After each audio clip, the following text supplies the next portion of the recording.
Pasca pelaksanaan Porprov Sumatera Selatan ke-13, KONI Sumsel mengakui banyak peningkatan yang ditunjukkan oleh para atlet dari setiap kabupaten kota. Hal ini terlihat dari sengitnya persaingan dalam perebutan medali cabur. KONI Sumsel mengakui peta kekuatan olahraga di Bumi Sriwijaya kini tidak lagi didominasi oleh beberapa kabupaten kota saja, namun kini sudah hampir merata di setiap daerah. Ketatnya persaingan ini juga membuktikan pola pembinaan yang sudah cukup baik dari setiap KONI kabupaten kota. Dengan sudah mulai meratanya kekuatan olahraga ini, iklim persaingan untuk menjadi atlet terbaik di Sumsel juga akan semakin sengit.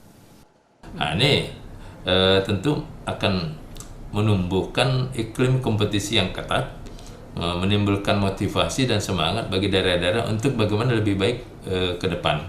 Terutama target 2 tahun ke depan adalah Porprov ke-14.